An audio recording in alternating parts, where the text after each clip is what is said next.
नहीं, अदिति जिंदा नहीं हो सकती। जरूर मेरा भ्रम है।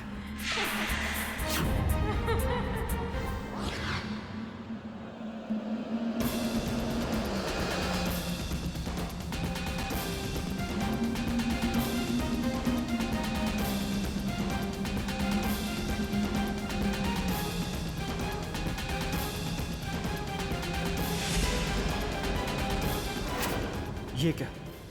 ये मेरा भ्रम है या नहीं?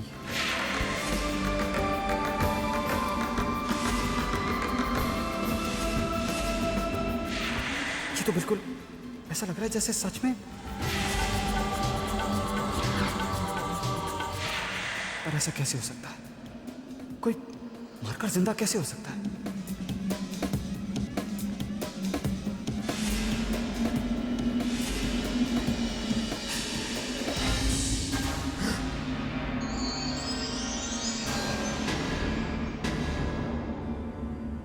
चैतन्य, इतने घबराए हुए क्यों लग रहे हो?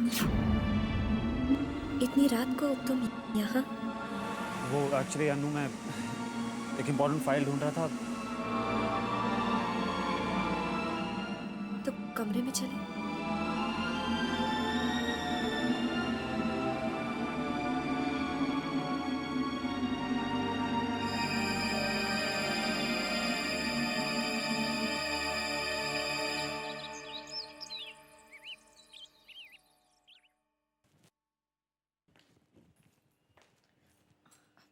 लच्छी, ये कैसे टूटा? अब हमें क्या पता, सुबह उठकर आए तो देखा टूटकर बिखरा पड़ा था। रात को तेज हवा चली होगी और खिड़कियां खुल गई होंगी, बिल्ली घर के अंदर घुस आई होगी। अब उसको क्या पता क्या महंगा है और क्या सस्ता, तोड़कर चली गई होगी। हाँ हाँ, बिल्ली ही होगी। और मैं गलतफहमी में न जाने क्या क्या सोचता रहा।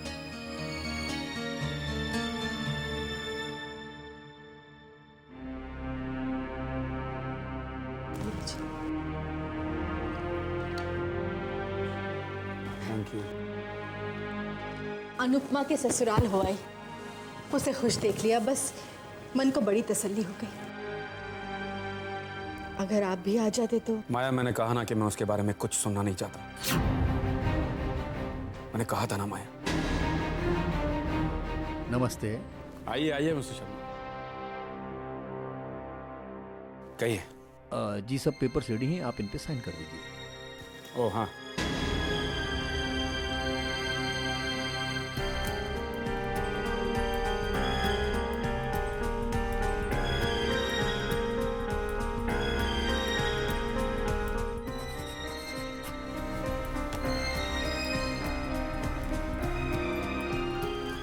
और अब ध्यान रखिए कि कोई अड़चन ना है। जी आप बिल्कुल फिक्र मत कीजिएगा, मैं इन्हें अच्छी तरह से हैंडल करूंगा। Thank you. Thanks sir. कैसी अड़चन? और ये पेपर्स कौन से हैं? माया, मैंने हमारी फैक्ट्री और बाकी की प्रॉपर्टी बैंक के पास गिरवी रखवा दी है।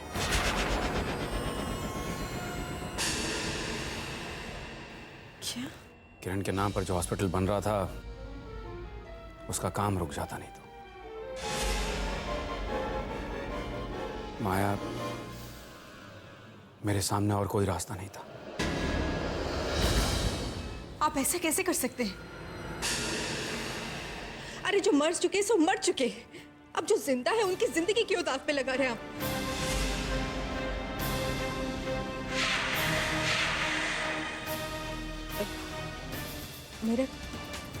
मेरा कहने का मतलब तो ये था कि मैं भी चाहती हूँ कि किरण दीदी के नाम का जो हॉस्पिटल है वो जरूर बने, मगर हमारे बच्चों का भविष्य। उनकी भविष्य की चिंता मत करो माया, हॉस्पिटल का काम नहीं रुक सकता और मैं रुकने नहीं दूंगा। पापा, आपने अगर अनुपमा दीदी को प्यार दिया होता, उन्हें बेटी का मान और हक दिया होता ना, तो आज आपके ये हालात ना होते।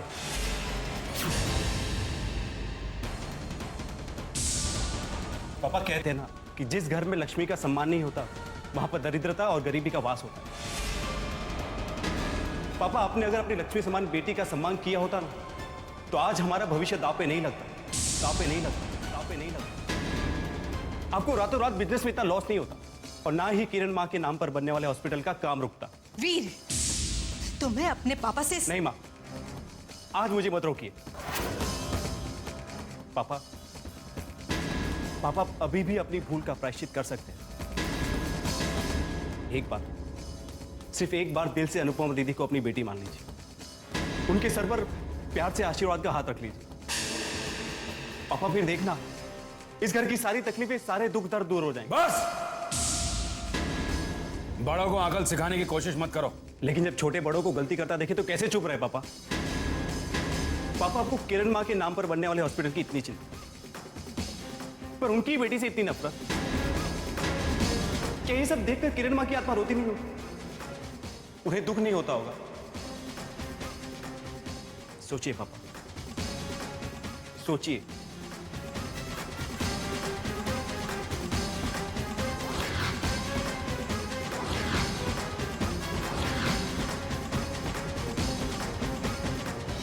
चैतन्य, आपको याद है ना, आज गठबंधन खोलने की रस्म है।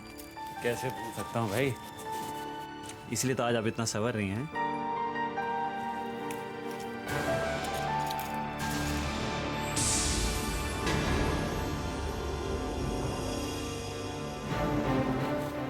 अनु, वो जो बुक यहाँ कल रात को पड़ी थी वो दिख नहीं रही।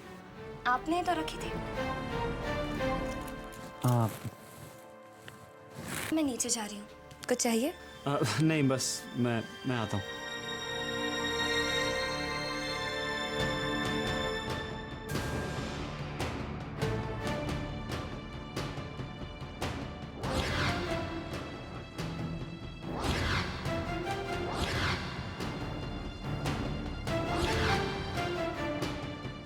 कहाँ गई? कल तक तो यहीं पड़ी थी। अनु कहती है उसने नहीं उठाई, कोई कमरे में भी नहीं आया, तो फिर किताब कहाँ जा सकती है? ये क्या हो रहा है?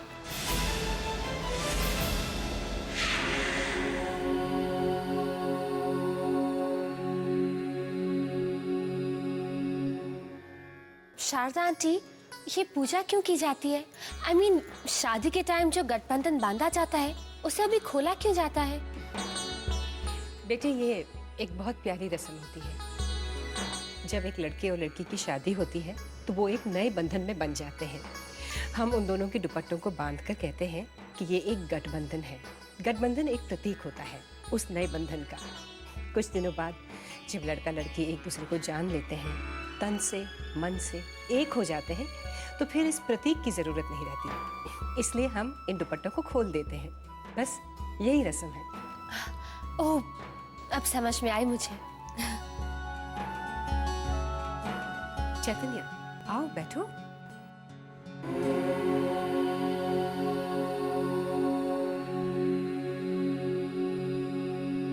सर्वमंगल मांगल्ये शिवे सर्वाधि साधिके शरण्ये त्र्यंबके गौरी नारायणी नमस्तुते। बेटी, अब तुम इस गठबंधन की गांठ को खोल दो।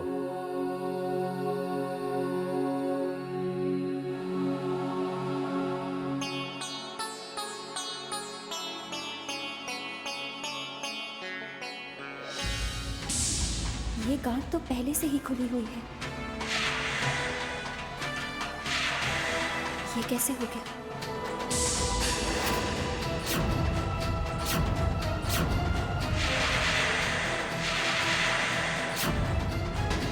ये क्या? ये तो शुभ नहीं हुआ।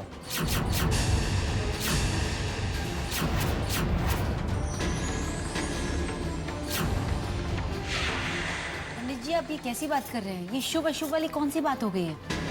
गांठ हल्की बंदी होगी इसलिए खुल गई। इन सब बातों से क्या फर्क पड़ता है? पंडित जी, जब मन के बंधन अटूट हो तो इन बातों से कोई फर्क नहीं पड़ता।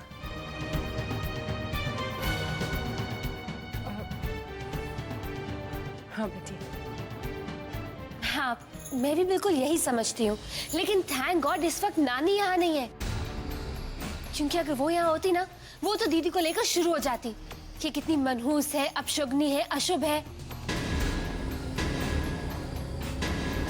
उन्हें तो बस मौका चाहिए होता है ना अपना ये अशुभ पुराण शुरू करने के लिए।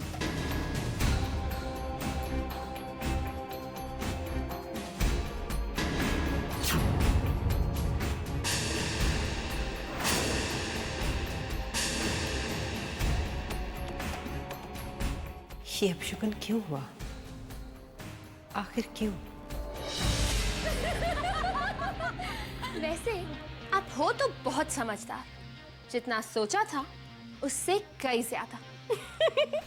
आपने तो पंडित जी को अंधविश्वास के खिलाफ लेक्चर ही सुना दिया। वैसे तुम भी कम तेज नहीं हो। इनडायरेक्टली एक बार और सबको यकीन दिला दिया कि तुम सब अनुपमा को अशुभ मानते हो। लेकिन एक बात तो है कि जिस तरह से मासा सोच में पड़ गई थी, वहम का हल्का हल्का जहर धीरे धीरे असर करने लगा है।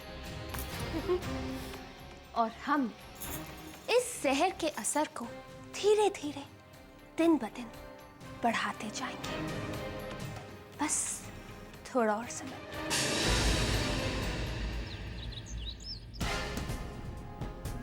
पापा कहते हैं कि जिस घर में लक्ष्मी का सम्मान नहीं होता वहां पर दरिद्रता और गरीबी का वास होता है। पापा, आपने अगर अपनी लक्ष्मी समान बेटी का सम्मान किया होता तो आज हमारा भविष्य दांव पे नहीं लगा।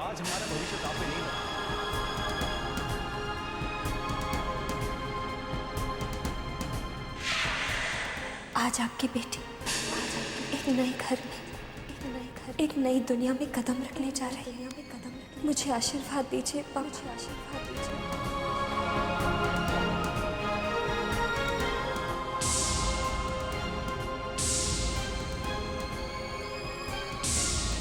अपनी बहन के सपनों को चकनाचूर करके अपनी डोली सजाने वाली को मैं आशीर्वाद कैसे दूं?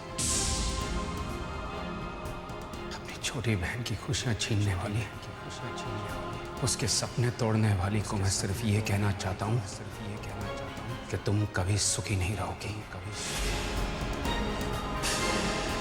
पापा अभी भी अपनी भूल का प्रायश्चित कर सकते हैं। सिर्फ एक बार दिल से अनुपमा दीदी को अपनी बेटी मान लीजिए, उनके सर पर प्यार से आशीर्वाद का हाथ रख लीजिए। पापा फिर देखना, इस घर की सारी तकलीफें, सारे दुख दर्द दूर हो जाएंगे।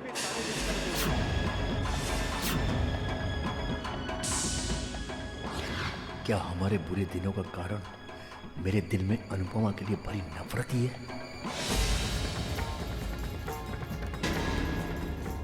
मेरा उसे बेटी ना मानना ही है? नहीं, मेरे दिल में अनुपमा के लिए कड़वाहट और नफरत कैसे खत्म हो सकती है? उसके दुनिया में आते ही मैंने अपनी किरण को खो दिया, तो अनुपमा मेरे लिए शुभ कैसे हो सकती है?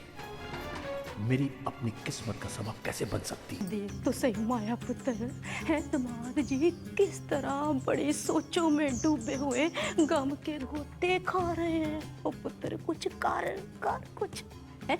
और ये तेरा वीर लाडला है सवेरे सवेरे दामाद जी को एडा वड्डा भाषण दे के चला आया। ऐसे माया पुत्र सच बताऊं, मुझे ना दामाद जी के दिलो दिमाग पर ना वीर की बातों का कुछ असर होता दिखाई दिया है। राम झूठ ना बुलाए, अगर वीर की बातों का दामाद जी के दिलो दिमाग पे असर हो गया ना, और फिर हमारे तो समझो फिटे मुंह। हाँ ना, तू आप सोच, ये महारानी मनोज अनुपमा है, अपने ससुराल में तो महारानी बन के राज कर ही रही है। अगर दामाद जी के मन में भी इसके लिए प्यार और हमदर्दी पैदा हो गई तो बस फिर तो इसी की तूती बोलनी है ना। तो आप सोच है, सालों पहले मरी हुई उस मरचनी किरण की वजह से तेरा और तेरे बच्चों का भविष्य दामाद जी ने दांव पे लगा दिया। एडा वड्डा अस्पताल बनाया जा रहा है, सब कुछ गिरवी रख दिया, मकान, फैक्ट्री, बिजनेस, दुकानें, सब कुछ। न बात सुन, तू अपने बच्चों को लेकर सड़कों पे बैठेगी या गली में बैठ के भीख मांगेगी? माँ ने मर के और बेटी ने जीते जी हमारा जीना हराम करके रख दिया। सुन मेरी बात पुत्र, अगर तेरे दिमाग की पोटली में थोड़ी सी अक्ल बाकी है ना तो कुछ माया दिखा, माया, वरना तो हमारा बंटा तार हो जाना। ठन ठन गोपाल तेरा भी और तेरे बच्चों का भी। माँ अनुपमा की बात होती तो मैं संभाल भी लेती, मगर इन्हें कौन समझाए? किरण दीदी के नाम से जो अस्पताल बन रहा है वो तो बन के ही रहेगा। पता नहीं लोग मरकर भी पीछा क्यों नहीं छोड़ते हैं। तुम बहुत परेशान लग रहे हो आज। नहीं माँ, ऐसी कोई बात नहीं। देखो, अगर ऑफिस की कोई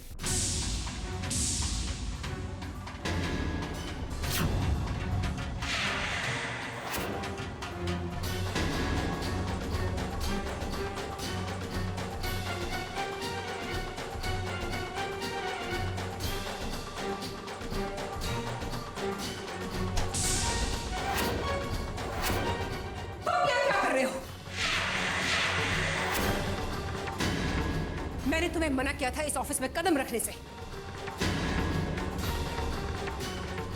ये यहाँ क्या कर रहा है? मैंने तुझसे कहा था कि मेरी ऑफिस में कदम मत रखना। Get out. मॉम, जिस मनोज को आपने नौकरी से निकाला था वो इस कंपनी का मुलाजिम था, और जो मनोज इस वक्त आपके सामने खड़ा है वो इस कंपनी का नौकर नहीं बल्कि मेरा दोस्त है, और इसे कंपनी से निकालने का हक आपको नहीं है मॉम।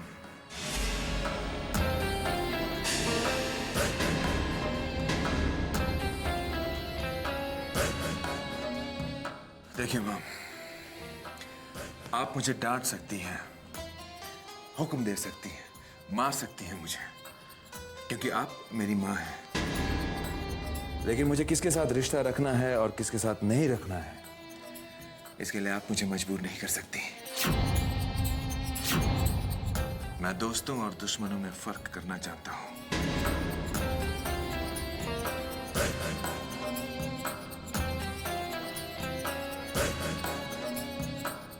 तुम इसके लिए बैठो मनोज।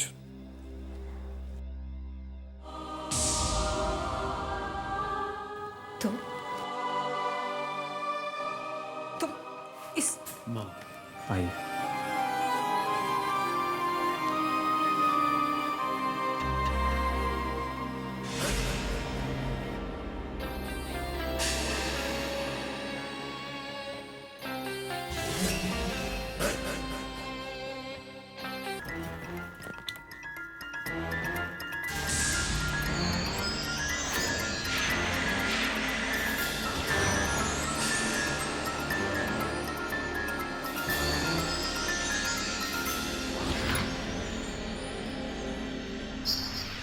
इस तिजोरी में बहुत सा खजाना है। अगर एक आध गहना इधर उधर हो भी गया ना तो किसी को पता भी नहीं चलेगा। लेकिन अगर एक एक करके बहुत सी चीजें गायब हुई तो देखना अनुपमा कैसे सवालों के घेरे में आकर खड़ी हो जाएगी। और वही मासा जो अनुपमा की तारीफ करते हुए नहीं थकती थी, कैसे उसको खून के आंसू रुलाएगी। देखते जाओ, वरना हमारा नाम भी पद्मिनी नहीं।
ये मेरा वहम है।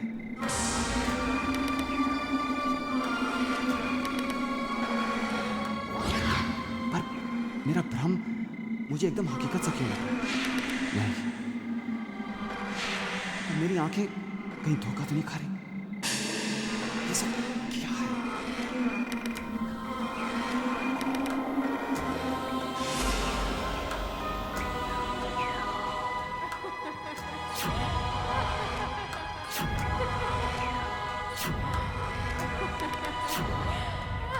चैतन्य, क्या बात है बेटी? ऐसे खोई खोई घबराए हुए से क्यों हो? माँ, वो मैंने ओ,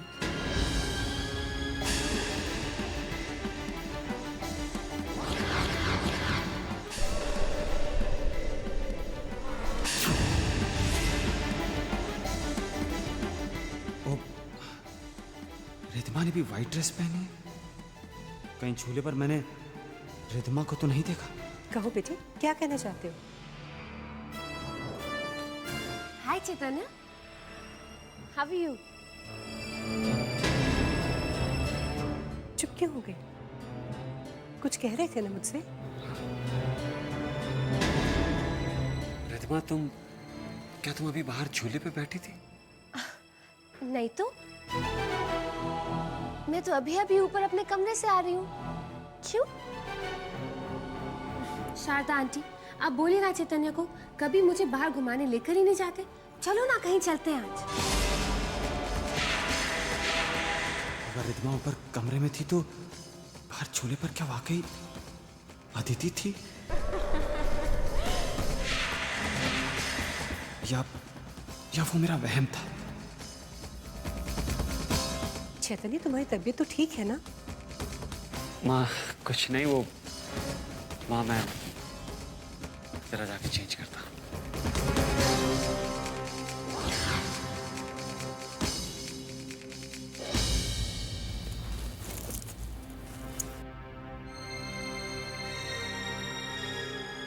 अरे, आप आ गए? आ जाने में बहुत देर लगा दी। पता है इंतज़ार करना कितना मुश्किल होता है। हर पल, हर आहट पर लगता है जैसे आप आ गए हों।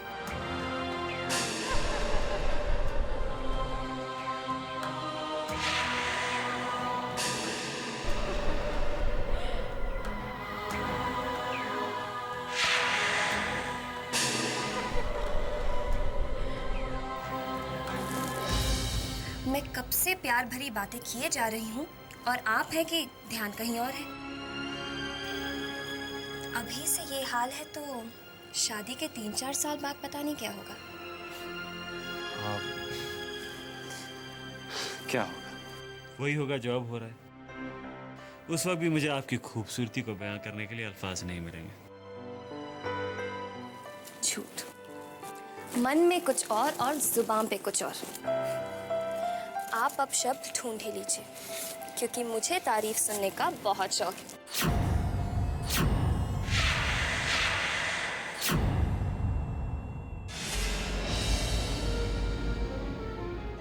ये लीजिए।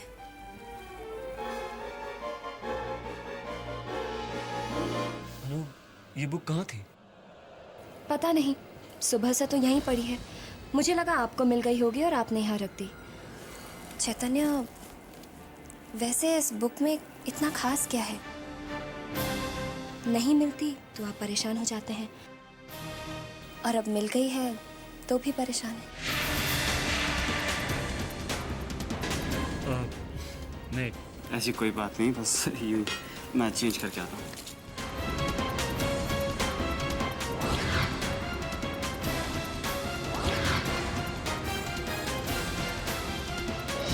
रिद्धिमा, ये तुम क्या कह रही हो?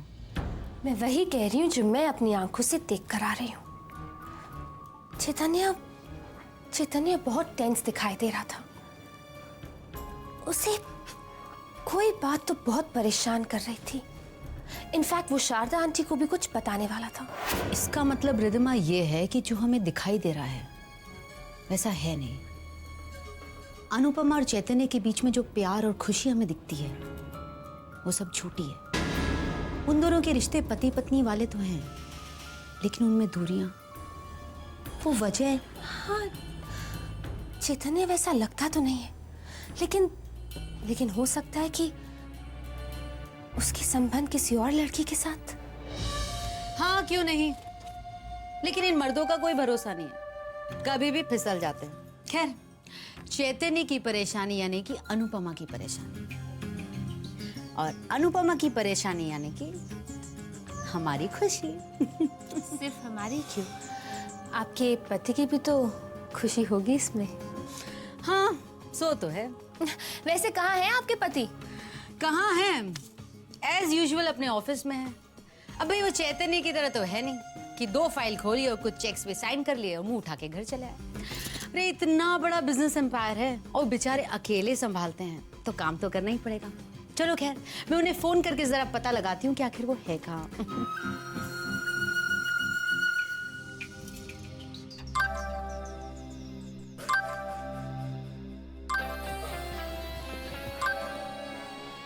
कौन डियर? मेरी बीवी है, किक कर। हेलो, बोलो स्वीटहार्ट। स्वीटहार्ट देखो, मुझे आने में देर हो जाएगी, मैं एक बहुत ही इंपॉर्टेंट मीटिंग में हूँ। Alright, you take care, bye. Bye. अब देखो ना कितनी मेहनत करते हैं ये। सीरियसली रिदमा, हम बहुत खुशनसीब है कि हमें इतना प्यार करने वाला पति मिला। कितना किस्मत वाला हूं मैं, मुझे पद्मिनी जैसी बीवी मिली है। कितना भरोसा करती है मुझ पर, विश्वास करती है मुझ पर। भगवान, मुझे हर जन्म पद्मिनी जैसी पतिव्रता बीवी देना। और तुम मजा करती रहना। Of course Jaaneman, come on.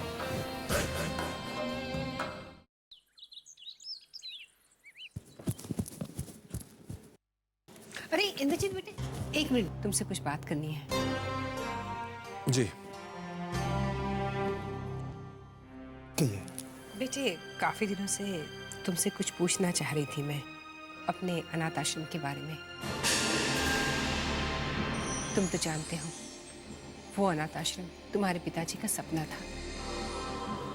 उनके गुजरने के बाद मैंने ये जिम्मेदारी बहुत भरोसे से तुम्हें सौंपी, और मैं जानती हूँ तुम बहुत मेहनत कर रहे हो। लेकिन जब भी मैंने वो आश्रम देखने की कोशिश की, तुमने हमेशा मुझे रोक दिया। कहा, माँ, मैं आपको सरप्राइज देना चाहता हूँ, जब कंप्लीट हो जाएगा तभी लेके चलूंगा। पर बेटे, मेरा दिल बहुत बेसब्र हो रहा है, मैं वो आश्रम देखना चाहती हूँ।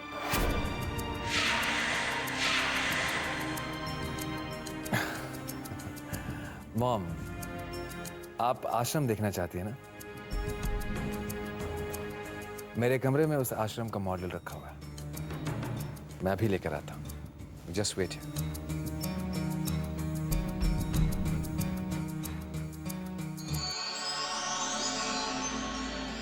मॉम, ये देखिए, ये है अनाथ आश्रम का मॉडल। हूबहू ऐसा ही हमारा अनाथ आश्रम तैयार हो रहा है। बहुत ही खूबसूरत है बेटे। अब तो मैं इसे देखने के लिए और भी बेसब्र हो रही हूँ। देखो मॉम, एक्साइटमेंट में ये बताने ही भूल गया कि अनाथ आश्रम के बिल्कुल मेन एंट्रेंस पर, बिल्कुल इस जगह, मैं डैड की एक बड़ी सी मूर्ति स्थापित करवा रहा हूँ। इस जगह, जानती हो मॉम, मैंने तो मूर्ति के लिए ऑर्डर भी कर दिया।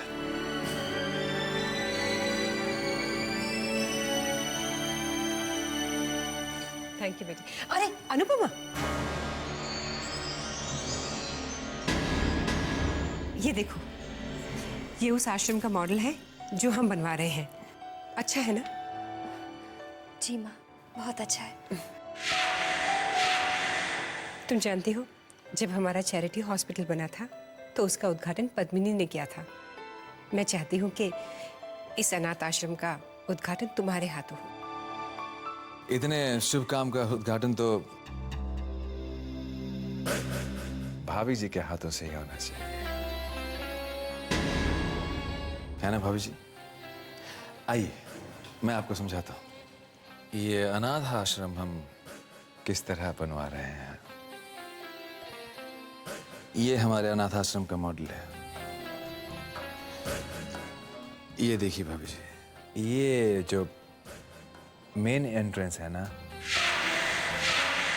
हम बिल्कुल यहाँ इस जगह पर हम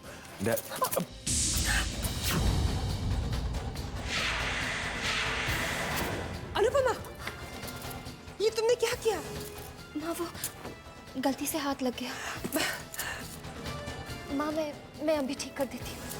कोई बात नहीं मॉम, ये तो सिर्फ एक मॉडल है, मैं इसे ठीक कर देता हूँ।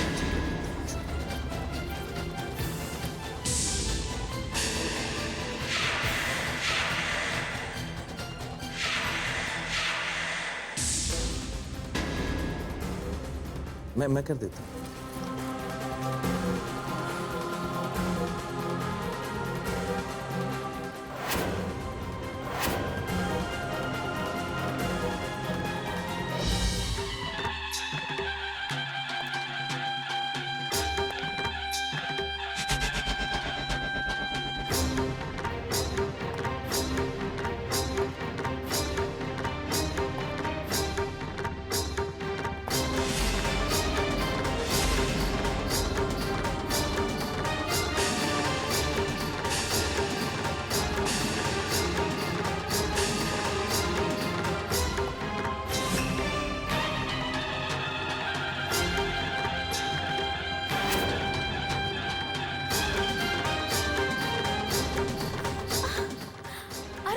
राजवीर भाई साहब आप मैं पद्मिनी भाई साहब को खुशखबरी देके आती हूँ। हाँ, आइए ना।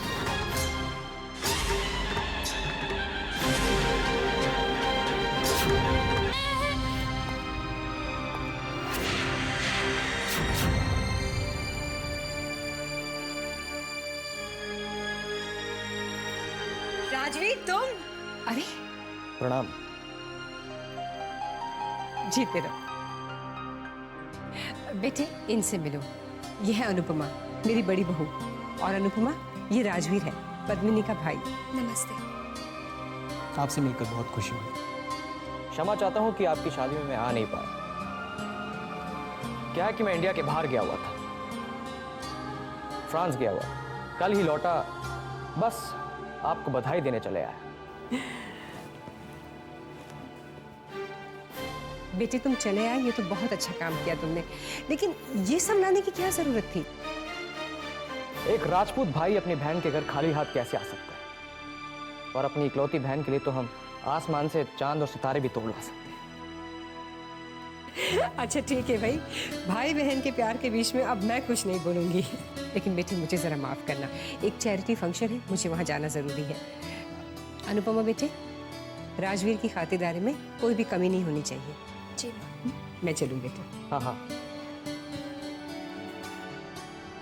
राजवीर, तुम हमारे साथ आओ, थक गए होंगे, थोड़ा फ्रेश हो जाओ। आप लोग जाइए, मैं नाश्ता भिजवाती हूँ।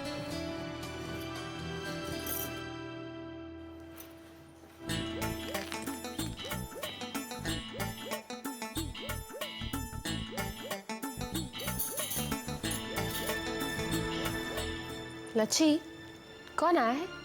ये सब सामान कौन लेकर आया है? हमारी पद्मिनी बाईसा के भाई साहब। ये सब वही तो लाए हैं, और लाए भी क्यों ना, रईस खानदान के हैं, राजपूती खानदान से हैं, पैसों में खेलते हैं। फिर तो बहुत खर्चा हो गया होगा ना? हाँ, किराए की कार, किराए के कपड़े, उधार लेकर ये फ्रूट्स, तोहफे, मिठाइयाँ।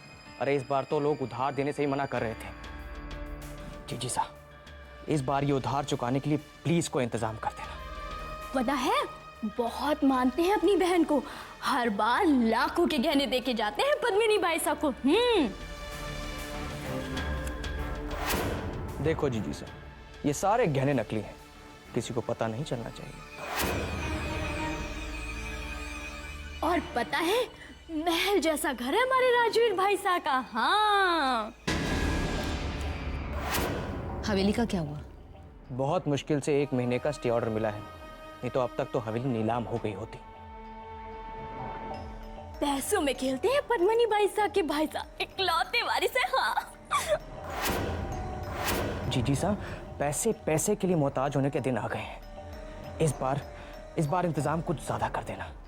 पिछले महीने उधार कुछ ज्यादा ही सिर पे चढ़ गए और फिर तुम बिल्कुल चिंता मत करो, हम अपनी तरफ से पूरी कोशिश करेंगे। जी जी साहब। अच्छा, तो और कौन कौन है राजवीर के घर में? मेरा मतलब है माँ बाप तो होंगे ही, और कोई पत्नी? ना ना, अभी उनकी शादी कहाँ हुई है। अरे पर उनके लिए दुल्हन ढूंढी जा रही है। राम कसम, उनकी दुल्हन जो भी होगी बड़ी किस्मत वाली होगी। हाँ।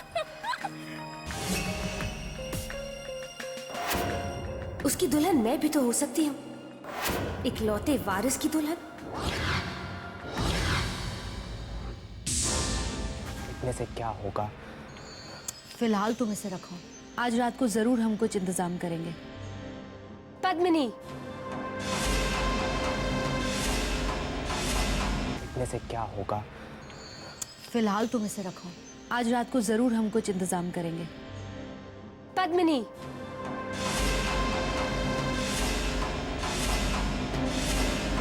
कहीं रिद्धिमा ने कुछ सुन तो नहीं लिया? मुझे तुमसे ये उम्मीद नहीं थी।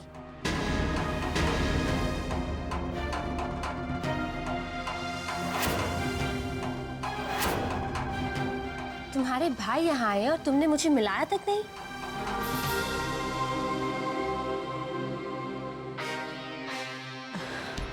ओह रिद्धिमा, ये हमारे भाई है राजवीर, और राजवीर ये अनुपमा की बहन है रिद्धिमा। लेकिन अब हमारी बहुत अच्छी दोस्त बन गई है। Nice to meet you. Same here.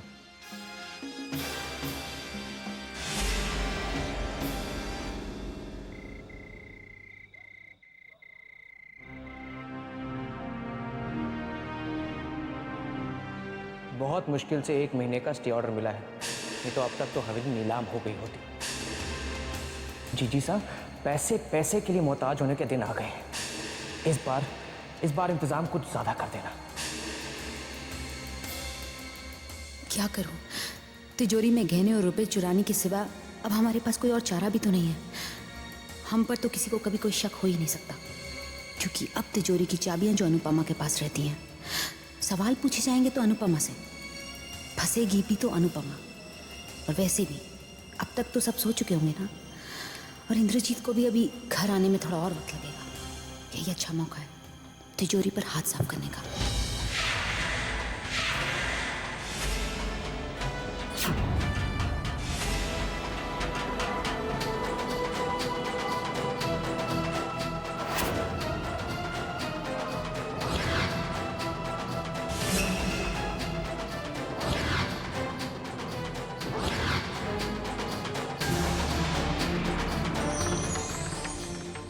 बड़ी चीज ना लेकर ये छोटी छोटी चीजें अगर मैं चोरी करूंगी तो किसी की नजरों में नहीं आऊंगी।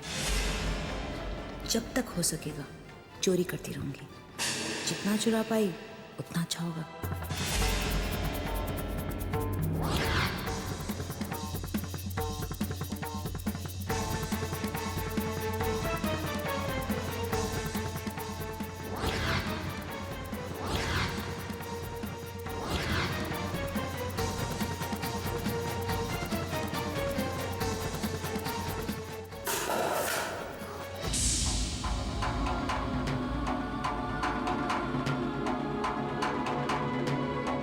जरूर ये बिल्ली फिर घुस आई होगी।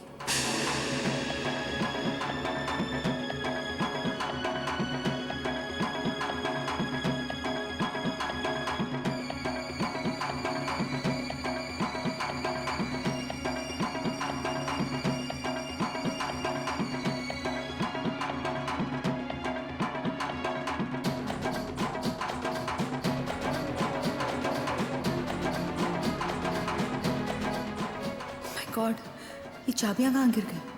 चाबियां नहीं मिल रही हैं।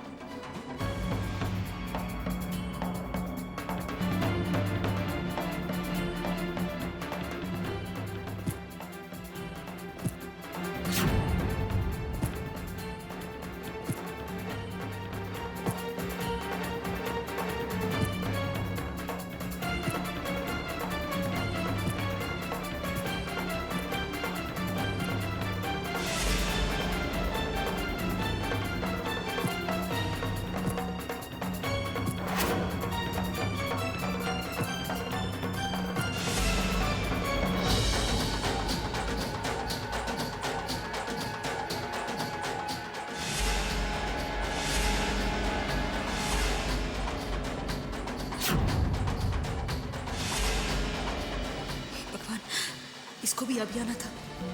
अगर अनुपमा की नजर उन चाबियों पर पड़ गई तो सारी किए कराए पर पानी फिर जाएगा।